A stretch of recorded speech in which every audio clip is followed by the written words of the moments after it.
ओम नमो भगवते वासुदेवाय नमः। अतः श्री बृहस्पतिवार व्रत कथा। भारतवर्ष में एक प्रतापी और दानी राजा राज्य करता था। वह नित्य गरीबों और ब्राह्मणों की सहायता करता था। यह बात उसकी रानी को अच्छी नहीं लगती थी। वह न ही गरीबों को दान देती, न ही भगवान का पूजन करती थी और राजा को भी दान देने से मना किया करती थी। एक दिन राजा शिकार खेलने वन को गए हुए थे, तो रानी महल में अकेली थी। उसी समय बृहस्पति देव साधु वेश में राजा के महल में भिक्षा के लिए गए और भिक्षा मांगी। रानी ने भिक्षा देने से इनकार किया और कहा, हे साधु महाराज, मैं तो दान पुण्य से तंग आ गई हूँ। मेरा पति सारा धन लुटाते रहते हैं। मेरी इच्छा है कि हमारा धन नष्ट हो जाए, फिर न रहेगा बांस न बजेगी बांसुरी। साधु ने कहा, देवी तुम तो बड़ी विचित्र हो। धन संतान तो सभी चाहते हैं, पुत्र और लक्ष्मी तो पापी के घर भी होने चाहिए। यदि तुम्हारे पास अधिक धन है तो भूखों को भोजन दो, प्यासों के लिए प्याऊ बनवाओ, मुसाफिरों के लिए धर्मशालाएं खुलवाओ, जो निर्धन अपनी कुंवारी कन्याओं का विवाह नहीं कर सकते उनका विवाह करा दो। ऐसे और कई काम हैं जिनके करने से तुम्हारा यश लोक परलोक में फैलेगा। परंतु रानी पर उपदेश का कोई प्रभाव न पड़ा। वह बोली, महाराज आप मुझे कुछ न समझाइए। मैं ऐसा धन नहीं चाहती जो हर जगह बांटती फिरूं। साधु ने उत्तर दिया, यदि तुम्हारी ऐसी इच्छा है तो तथास्तु। तुम ऐसा करना कि बृहस्पतिवार को घर लिपकर पीली मिट्टी से अपना सिर धोकर स्नान करना, भट्टी चढ़ाकर कपड़े धोना। ऐसा करने से आपका सारा धन नष्ट हो जाएगा। इतना कहकर वह साधु महाराज वहां से आलोप हो गए। साधु के अनुसार कई बातों को पूरा करते हुए रानी को केवल 3 दिन बृहस्पतिवार ही बीते थे कि उसकी समस्त धन संपत्ति नष्ट हो गई। भोजन के लिए राजा का परिवार तरसने लगा। तब एक दिन राजा ने रानी से बोला कि हे रानी, तुम यही रहो, मैं दूसरे देश को जाता हूँ, क्योंकि यहाँ पर सभी लोग मुझे जानते हैं, इसलिए मैं कोई छोटा कार्य नहीं कर सकता। ऐसा कहकर राजा परदेश चला गया। वहाँ वह जंगल से लकड़ी काट कर लाता और शहर में बेचता। इस तरह वह अपना जीवन व्यतीत करने लगा। इधर राजा के परदेश जाते ही रानी और दासी दुखी रहने लगी। एक बार जब रानी और दासी को 7 दिन तक बिना भोजन के रहना पड़ा, तो रानी ने अपने दासी से कहा, हे दासी, पास ही के नगर में मेरी बहन रहती है। वह बड़ी धनवान है, तो उसके पास जा और कुछ ले आ, ताकि थोड़ी बहुत गुजर बसर हो जाए। दासी रानी की बहन के पास गई। उस दिन गुरुवार था और रानी की बहन उस समय बृहस्पतिवार व्रत की कथा सुन रही थी। दासी ने रानी की बहन को अपनी रानी का संदेश दिया, लेकिन रानी की बड़ी बहन ने कोई उत्तर नहीं दिया। जब दासी को रानी की बहन से कोई उत्तर नहीं मिला तो वह बहुत दुखी हुई और उसे क्रोध भी आया। दासी ने वापस आकर रानी को सारी बात बता दी। सुनकर रानी ने अपने भाग्य को कोसा। उधर रानी की बहन ने सोचा कि मेरी बहन की दासी आई थी, परंतु मैं उससे नहीं बोली, इससे वह बहुत दुखी हुई होगी। कथा सुनकर और पूजन समाप्त करके वह अपनी बहन के घर आई और कहने लगी, हे बहन, मैं बृहस्पतिवार का व्रत कर रही थी।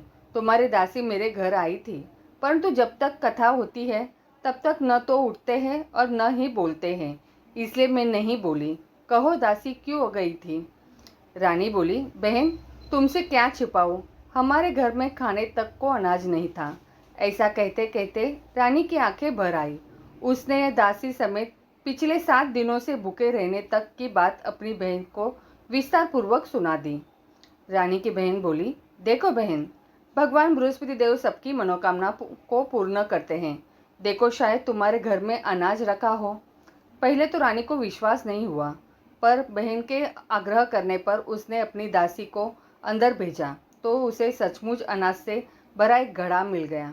यह देखकर दासी को बड़ी हैरानी हुई। दासी रानी से कहने लगी, हे रानी, जब हमको भोजन नहीं मिलता तो हम व्रत ही तो करते हैं, इसलिए क्यों न इनसे व्रत और कथा की विधि पूछ ली जाए, ताकि हम भी व्रत कर सकें। तब रानी ने अपनी बहन से बृहस्पतिवार व्रत के बारे में पूछा। उसकी बहन ने बताया, बृहस्पतिवार के व्रत में चने की दाल और मुनक्का से विष्णु भगवान का केले की जड़ में पूजन करें तथा दीपक जलाएं। व्रत कथा सुने और पीला भोजन ही करें। इससे बृहस्पति देव प्रसन्न होते हैं। व्रत और पूजन विधि बताकर रानी की बहन अपने घर को लौट गई। 7 दिन के बाद जब गुरुवार आया तो रानी और दासी ने व्रत रखा। गुड़ासल से जाकर चना और गुड़ लेकर आई। फिर उससे केले की जड़ तथा विष्णु भगवान का पूजन किया। अब पीला भोजन कहाँ से आए, इस बात को लेकर दोनों बहुत दुखी थे। क्योंकि उन्होंने व्रत रखा था, इसलिए बृहस्पति देव उनसे न प्रसन्न थे। इसलिए वे एक साधारण व्यक्ति का रूप धारण कर 2 थालों में सुंदर पीला भोजन दासी को दे गए। भोजन पाकर दासी प्रसन्न हुई और फिर रानी के साथ मिलकर भोजन ग्रहण किया। उसके बाद वे सभी गुरुवार को व्रत और पूजन करने लगी। बृहस्पति भगवान की कृपा से उनके पास फिर से धन संपत्ति आ गई, परंतु रानी फिर से पहले की तरह आलस्य करने लगी। तब दासी बोली, देखो रानी, तुम पहले भी इस प्रकार आलस्य करती थी। तुम्हें धन रखने में कष्ट होता था, इस कारण सभी धन नष्ट हो गया, और अब जब भगवान बृहस्पति की कृपा से धन मिला है तो तुम्हें फिर से आलस्य होता है। रानी को समझाते हुए दासी कहती है कि बड़ी मुसीबतों के बाद हमने यह धन पाया है, इसलिए हमें दान पुण्य करना चाहिए, भूखे मनुष्यों को भोजन कराना चाहिए और धन को शुभ कार्यों में खर्च करना चाहिए, जिससे तुम्हारे कुल का यश बढ़ेगा, स्वर्ग की प्राप्ति होगी और पितर प्रसन्न होंगे। दासी की बात मानकर रानी अपना धन शुभ कार्यों में खर्च करने लगी, जिससे पूरे नगर में उसका यश फैलने लगा। बृहस्पतिवार व्रत कथा के बाद श्रद्धा के साथ आरती की जानी चाहिए। इसके बाद प्रसाद बांटकर उसे ग्रहण करना चाहिए। एक दिन राजा दुखी होकर जंगल में एक पेड़ के नीचे आसन जमाकर बैठ गया। वह अपनी दशा को याद करके व्याकुल होने लगा। बृहस्पतिवार का दिन था। एकाएक उसने देखा कि निर्जन वन में एक साधु प्रकट हुए। वह साधु वेश में स्वयं बृहस्पति देवता थे। लकड़हारे के सामने आकर बोले, हे लकड़हारे, इस सुनसान जंगल में तू चिंता मग्न क्यों बैठा है? लकड़हारे ने दोनों हाथ जोड़कर प्रणाम किया और उत्तर दिया, महात्मा जी, आप सब कुछ जानते हैं, मैं क्या कहूँ। यह कहकर रोने लगा और साधु को अपनी आत्मकथा सुनाई। महात्मा जी ने कहा, तुम्हारी स्त्री ने बृहस्पतिवार के दिन बृहस्पति भगवान का निराकार किया था है, जिसके कारण रुष्ट होकर उन्होंने तुम्हारी यह दशा कर दी। अब तुम चिंता को दूर करके मेरे कहने पर चलो तो तुम्हारे सब कष्ट दूर हो जाएंगे और भगवान पहले से भी अधिक संपत्ति देंगे। तुम बृहस्पतिवार के दिन कथा किया करो। 2 पैसे के चने मुनक्का लाकर उसका प्रसाद बनाओ और शुद्ध जल से लोटे में शक्कर मिलाकर अमृत तैयार करो। कथा के पश्चात अपने सारे परिवार और सुनने वाले प्रेमियों में अमृत व प्रसाद बांटकर आप भी ग्रहण करो। ऐसा करने से भगवान तुम्हारी सब मनोकामनाएं पूरी करेंगे।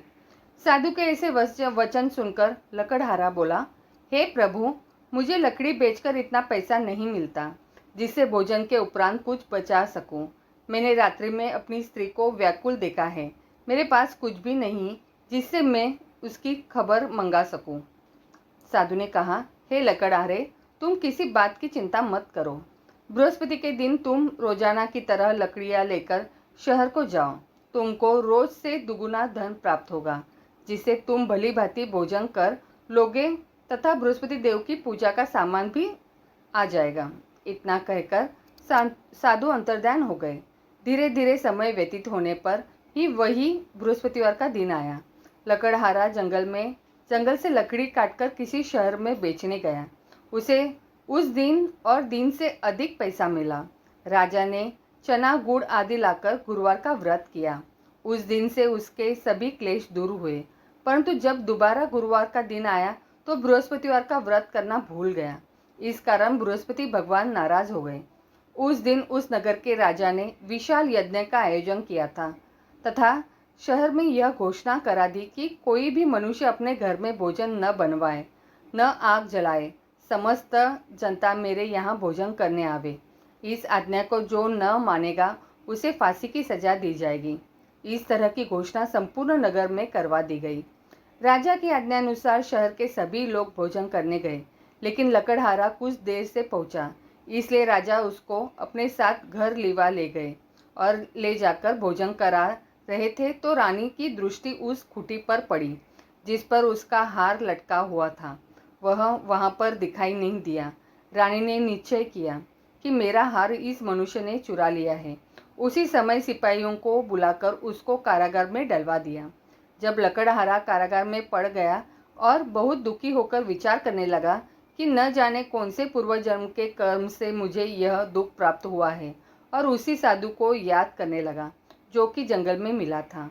उसी समय तत्काल बृहस्पति देव साधु के रूप में प्रकट हुए और उसकी दशा को देखकर कहने लगे, अरे मूर्ख, तूने बृहस्पति देव की कथा नहीं करी, इस कारण तुझे दुख प्राप्त हुआ। अब चिंता मत कर, बृहस्पतिवार के दिन कारागार के दरवाजे पर 4 पैसे पड़े मिलेंगे, उनसे तू बृहस्पति देव की पूजा करना, तेरे सभी कष्ट दूर हो जाएंगे। बृहस्पति के दिन उसे 4 पैसे मिले। लकड़हारे ने कथा कही। उसी रात्रि को बृहस्पति देव ने उस नगर के राजा को स्वप्न में कहा, हे राजा, तुमने जिस आदमी को कारागार में बंद कर दिया है वह निर्दोष है, वह राजा है, उसे छोड़ देना। रानी का हार उसी खुटी पर लटका है, अगर तू ऐसा नहीं करेगा तो मैं तेरे राज्य को नष्ट करा दूंगा। इस तरह रात्रि के स्वप्नों को देखकर राजा प्रातःकाल उठा और खुटी पर हार देखकर लकड़हारे को बुलाकर क्षमा मांगी तथा लकड़हारे को योग्य सुंदर वस्त्र आभूषण देकर विदा कर दिया। बृहस्पति देव की आज्ञानुसार लकड़हारा अपने नगर को चल दिया। राजा जब अपने नगर के निकट पहुंचा तो उसे बड़ा आश्चर्य हुआ। नगर में पहले से अधिक बाग, तालाब, कुएं तथा बहुत सी धर्मशाला, मंदिर आदि बन गई है। राजा ने पूछा, यह किसका बाग है और धर्मशाला है? तब नगर के सब लोग कहने लगे, यह सब रानी और बांदी के हैं। तो राजा को आश्चर्य हुआ और गुस्सा भी आया। जब रानी ने यह खबर सुनी कि राजा आ रहे हैं तो उन्होंने बांदी से कहा कि हे दासी, देख राजा हमको कितनी बुरी हालत में छोड़ गए थे, हमारी ऐसी हालत देखकर वह लौट न जाए, इसलिए तू दरवाजे पर खड़ी हो जा। आज्ञानुसार दासी दरवाजे पर खड़ी हो गई। राजा आए तो उन्हें अपने साथ लिवा लाई। तब राजा ने क्रोध करके अपनी रानी से पूछा कि यह धन तुम्हें कैसे प्राप्त हुआ है? तब उन्होंने कहा, हमें यह सब धन बृहस्पति देव के इस व्रत के प्रभाव से प्राप्त हुआ है। राजा ने निश्चय किया कि 7 रोज बाद तो सभी बृहस्पति देव का पूजन करते हैं, परंतु मैं प्रतिदिन 3 बार कहानी तथा रोज व्रत किया करूँगा। अब हर समय राजा के दुपट्टे में चने की दाल बंधी रहती था तथा दिन में 3 बार कहानी कहता। एक रोज राजा ने विचार किया कि चलो अपनी बहन के यहाँ हो आवे। इस तरह निश्चय कर राजा घोड़े पर सवार हो अपनी बहन के यहाँ को चलने लगा। मार्ग में उसने देखा कि कुछ आदमी एक मुर्दे को लिए जा रहे। उन्हें रोककर राजा ने कहने लगा, अरे भाइयों, मेरी बृहस्पति देव की कथा सुन लो। वे बोले, लो, हमारा तो आदमी मर गया है, इसको अपनी कथा की पड़ी है। परंतु कुछ आदमी बोले, अच्छा कहो, हम तुम्हारी कथा भी सुनेंगे। राजा ने दाल निकाली और जब कथा आदि हुई कि मुर्दा हिलने लग गया, और जब कथा समाप्त हो गई तो राम राम करके मनुष्य उठकर खड़ा हो गया। आगे मार्ग में उसे एक किसान खेत में हल चलाता मिला। राजा ने उसे देख और उससे बोले, अरे भाइयों, तुम मेरी बृहस्पतिवार की कथा सुन लो। किसान बोला, जब तक मैं तेरी कथा सुनूंगा तब तक 4 हरैया जोत लूँगा। जा अपनी कथा किसी को सुनाना। इस तरह राजा आगे चलने लगा। राजा के हटते ही बैल पछाड़ खाकर गिर गए तथा किसान के पेट में बड़ी जोर का दर्द होने लगा। उस समय उसकी माँ रोटी लेकर आई। उसने जब यह देखा तो अपने पुत्र से सब हाल पूछा और बेटे ने सभी हाल कह दिया। तो बुढ़िया दौड़ी दौड़ी उस घोड़सवार के पास गई और उससे बोली कि मैं तेरी कथा सुनूंगी, तो वो अपनी कथा मेरे खेत पर चलकर ही कहना। राजा ने बुढ़िया के खेत पर जाकर कथा कही, जिसके सुनते ही वह बैल उठ खड़ा हुए तथा किसान के पेट का दर्द भी बंद हो गया। राजा अपनी बहन के घर पहुंचा। बहन ने भाई की खूब मेहमानी की। दूसरे रोज प्रातःकाल राजा जगा तो वह देखने लगा कि सब लोग भोजन कर रहे हैं। राजा ने अपनी बहन से कहा, ऐसा कोई मनुष्य है जिसने भोजन नहीं किया हो? मेरी बृहस्पतिवार की कथा सुन ले।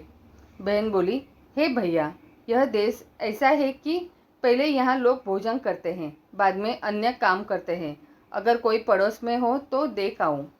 वह ऐसा कर कर देखने चली गई, परंतु उसे कोई ऐसा व्यक्ति नहीं मिला जिसने भोजन न किया हो।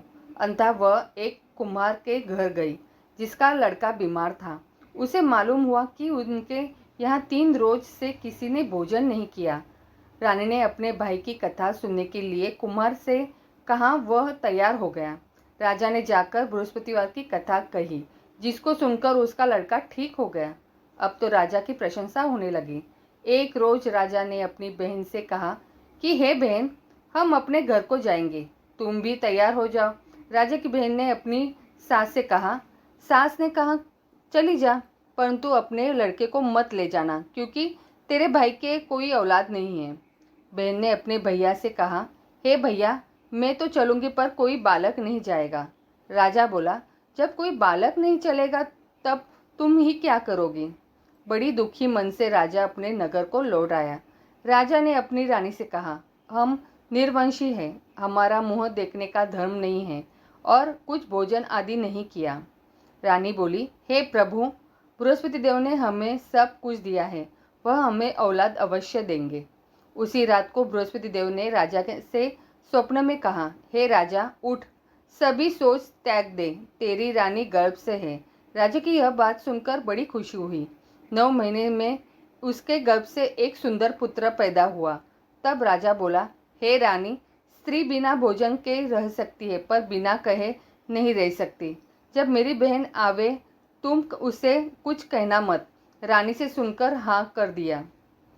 जब राजा की बहन ने यह शुभ समाचार सुना तो वह बहुत खुश हुई तथा बधाई लेकर अपने भाई के यहाँ आई। तभी रानी ने कहा, घोड़ा चढ़कर तो नहीं आई, गधा चढ़ी आई। राजा की बहन बोली, भाभी, मैं इस प्रकार न कहती तो तुम्हें औलाद कैसे मिलती। बृहस्पति देव ऐसे ही जैसी जिसकी मन में कामनाएं हैं सभी को पूर्ण करते हैं। जो सद्भावना पूर्वक बृहस्पतिवार का व्रत करता है एवं कथा पढ़ता है अथवा सुनता है, दूसरों को सुनाता है, बृहस्पति देव उसकी भी सभी मनोकामना पूर्ण करते हैं। तो बोलो बृहस्पति देवता की जय। ओम नमो भगवते वासुदेवाय नमः। यह चालीसा विष्णु जी को प्रिय है। श्री विष्णु चालीसा का पाठ पढ़ने से वे सारे दुख दर्द को दूर करके आशीष देते हैं। श्री विष्णु चालीसा दोहा। विष्णु सुनिए विनय सेवक की चितलाए, किरत कुछ वर्णन करूँ दीजिए ज्ञान बताए। चौपाई। नमो विष्णु भगवान खरारी, कष्ट नशावन अखिल बिहारी, प्रबल जगत में शक्ति तुम्हारी, त्रिभुवन फैल रही उजियारी। सुंदर रूप मनोहर सूरत, सरल स्वभाव मोहिनी मूरत, तन पर पीतांबर अति सोहत, बैजंती माला मन मोहत। शंख चक्र कर गदा बिराजे, देखत दैत्य असुर दल भाजे। सत्य धर्म मत लोभ न गाजे, काम क्रोध मत लोभ न छाजे। संत भक्त सज्जन मनोरंजन, तनुज असुर दुष्ट दल गंजन। सुख उपजाए कष्ट सब भंजन, दोष मिटाए करत जन सज्जन। पाप काट भव सिंधु उतारन, कष्ट नाश कर भक्त उबारन। करत अनेक रूप प्रभु धारन, केवल आप भक्ति के कारण। धरनी देनु बन तुम्ही पुकारा, तब तुम रूप का राम का धारा। बाहर उतार असुर दल मारा, रावण आदि को सहारा। आप वराह रूप बनाया, हिरण्यक्ष को मार गिराया। धर मत्स्य तन सिंधु बनाया, 14 रतन को निकलाया। अमिलक असुर नंदन ध्वंस मचाया, रूप मोहिनी आप दिखाया। देवन को अमृत पान कराया, असुरन को छवि से बहलाया। कुर्म रूप धर सिंधु मजाया, मंद्राचल गिरी तुरंत उठाया। शंकर का तुम फंद छुड़ाया, भस्मासुर को रूप दिखाया। वेद्रों को जब असुर डुबाया, कर प्रबंध उन्हें ढूंढवाया। मोहित बनकर खली नचाया, उसी कर से भस्म कराया। असुर जलधर अति बदलाई, शंकर से उन किन्ह लड़ाई। हार पार शिव सकल बनाई, किन सती से छल खल जाई। सुमिरन किन तुम्हें शिवरानी, बतलाई सब विपत कहानी। तब तुम बने मुनीश्वर ज्ञानी, वृंदा की सब सुरती भुलानी। देखत तीन दनुजु सैतानी, वृंदा आए तुम्हें लपटानी। हो स्पर्श धर्म क्षति मानी, हना असुर उर शिव शैतानी। तुमने ध्रुव प्रहलाद उबारे, हिरणाकुश अधिक खल मारे। गणिका और अजामिल तारे, बहुत भक्त भव सिंधु उतारे। हरू सकल संताप हमारे, कृपा करू हरि सिरजन हारे। देखूं मैं निज दर्श तुम्हारे, दीन बंधु भक्तन हितकारे। चहत आपका सेवक दर्शन, करूँ दया अपनी मधुसूदन। जानू नहीं योग्य जप पूजन, होय यज्ञ स्तुति अनुमोदन। शील दया संतोष सुलक्षण, विदित नहीं व्रत बोध विलक्षण। करूँ आपका किस विधि पूजन, कुमति विलोक होत दुख भीषण।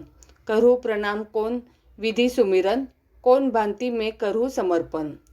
सूर मुनि करत सदा सेवकाई, हर्षित रहत परम गति पाई। दीन दुखित पर सदा सहाई, निज जन लावे अपनाई। पाप दोष संताप नशाओ, भव बंधन से मुक्त कराओ। सुख संपत्ति दे सुख उपजाओ, निज चरणजन का दास बनाओ।